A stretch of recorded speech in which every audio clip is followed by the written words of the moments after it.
So today we're going to talk about the structure of a 12-bar blues.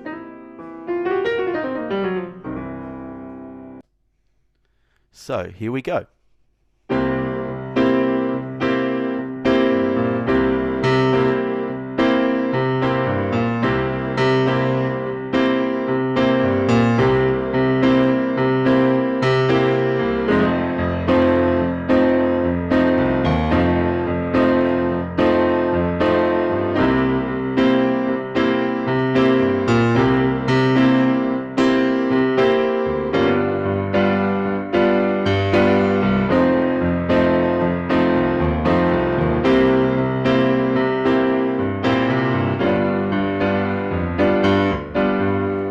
How many times have we heard this? I mean, this is the structure of literally hundreds of thousands of songs.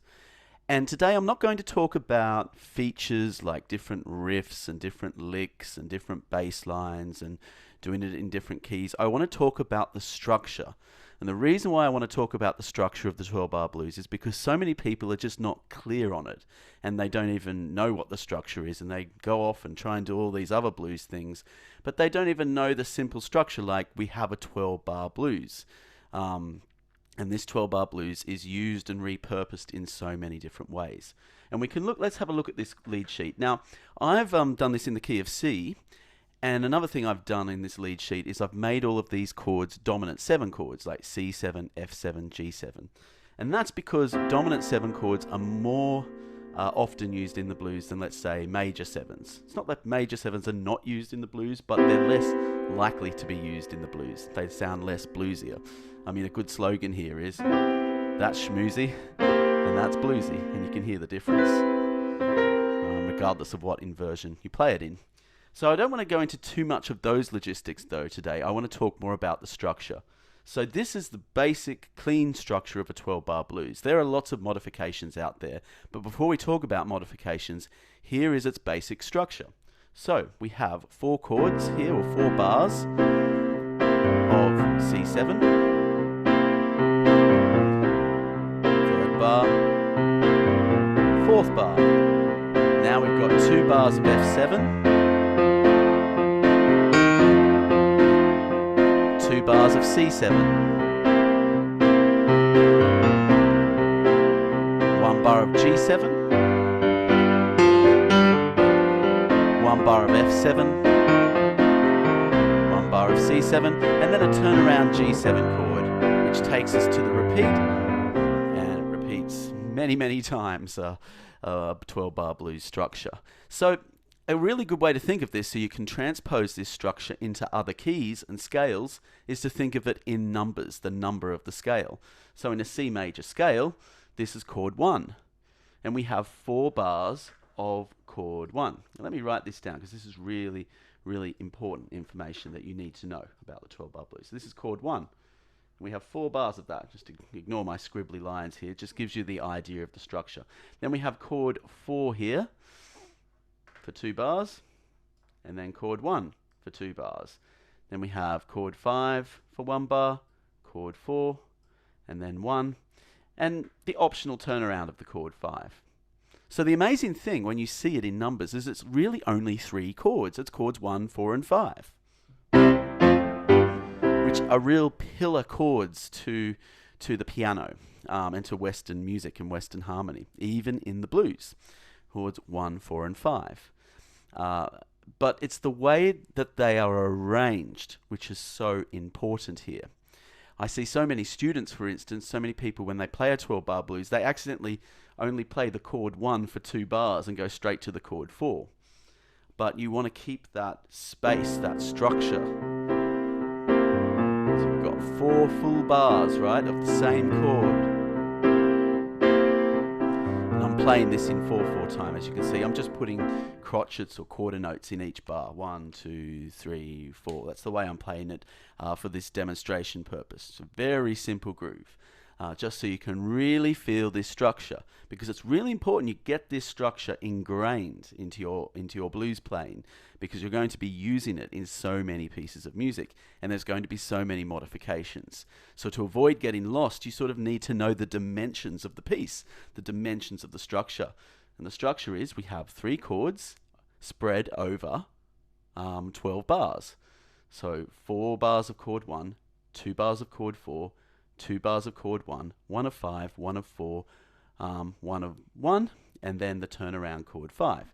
And if you were to end the piece, you would just stay on chord 1 for the very, very end of the piece, because pieces don't really end on chord 5. Blues pieces don't really end on chord 5. They finish on the tonic, chord 1.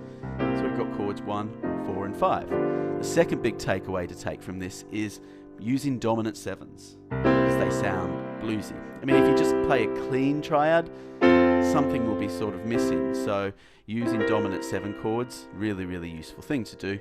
But a really nice way, by the way, you can play your dominant 7 chords is have your thumb on the dominant 7th. So you can see I've got B flat with my thumb, 2nd finger C, 3rd finger E, and 5th finger G.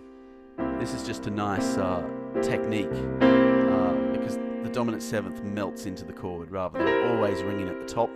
If you actually have it ringing at the top like this all the time, you sound like you're just about to play Happy Birthday. Happy Birthday. It's not very bluesy. So it's good to have the dominant 7 put into inversions. Though some of you that are more sort of beginner, you'll need to just get used to playing dominant 7 chords in whatever way. But that's a nice technique to add to this. Now, we've got a bit of time to talk about chord modifications because a lot of 12-bar blues do much more than just these chords in this arrangement. This is the basic template that it starts from. And you can compose your own templates, and I definitely encourage you to do that. So, for instance, quite often we hear a passing chord 4, which in this case would be an F7. So we're going to add that to this, and that just sort of takes away the repetition of the chord 1 for 4 bars.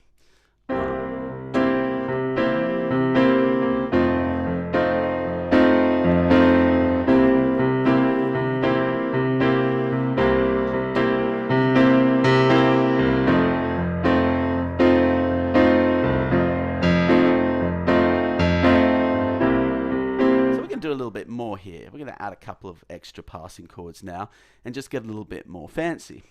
And there's many ways you can do this. This is just one particular reharmonization. We're going to throw in a passing diminished chord here. F sharp diminished chord. This just shows you how powerful this format is, because we can do so many with these chords, so many things with these chords. So here's our F sharp diminished chord. So I'm going for the second line.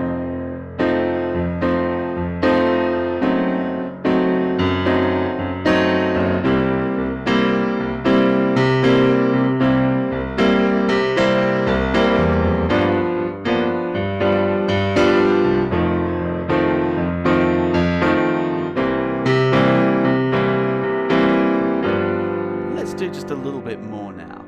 I'm going to add some more passing chords. Here I'm going to put an A7 chord here. And then I'm going to make a little change here. I'm going to make this a D minor 7. This is just a little more advanced, but it just goes to show how this template can be expanded. D minor 7 to a G7. So this is a very famous progression in jazz. It's 2, 5, 1.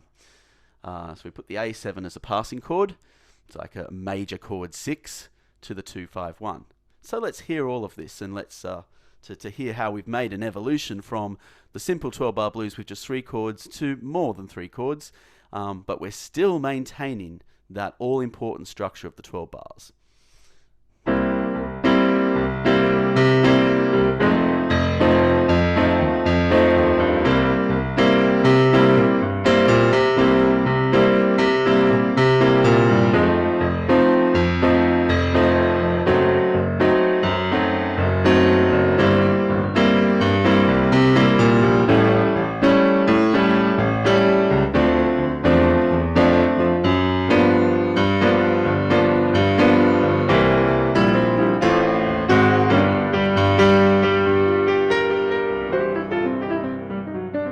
So this gives you an idea of how you can start developing 12-bar blues progressions. And obviously it's important to practice this in different keys: D major, E flat major, F major. And your guide are the numbers 1, 4, 5. Really use those numbers to help you change and pivot these into different keys, which is a really important thing to do. You don't just want to be stuck in C major. So to finish off with, I'm going to demonstrate this 12-bar blues template, just going back to those simple 3 chords. I'm going to play the chords in the left hand, and in the right hand I'm going to improvise using combinations of the C pentatonic scale and the C blues scale. So here we have the C pentatonic scale.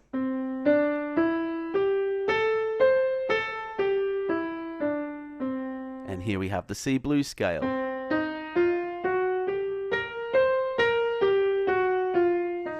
And we have other videos on our channel that go behind the theory behind these 2 scales. But these 2 scales in combination are going to make powerful improvisation templates for the right hand.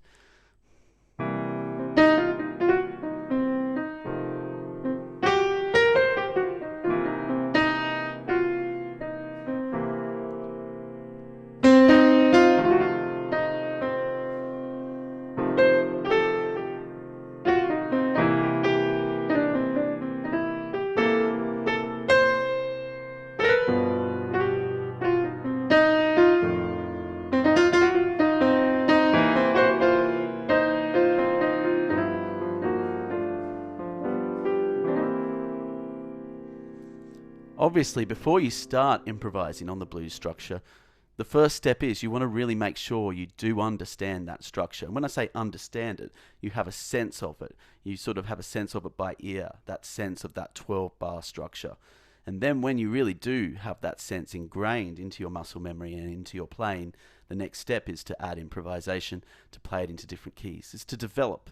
And music is like a tree. It develops in branches, and there's so many things that you can do with it. So today you've had a little bit of I would say a bird's eye view of some of the work we do at the London Contemporary School of Piano. And our work, our motto is very simple, and is to liberate and free the way you play piano.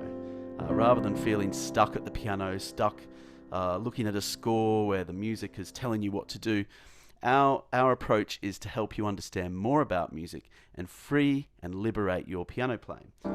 So at the London Contemporary School of Piano, we have a free gift for you if you're serious about your music learning. And it is a special blues pack that consists of a series of chord progressions and templates that are very powerful to use. With this training video as a little bit of a starting point, these templates are some different variations on the 12-bar blues progression. And to claim that free gift, all you have to do is visit our website, contemporaryschoolofpiano.com, and just drop us an email and just let us know that you're interested in the free blues template gift that we have for you. And that's a great follow-up to this video. And good luck practicing. Good luck with all of your musical endeavors. And I'll see you shortly. Thank you. Bye-bye.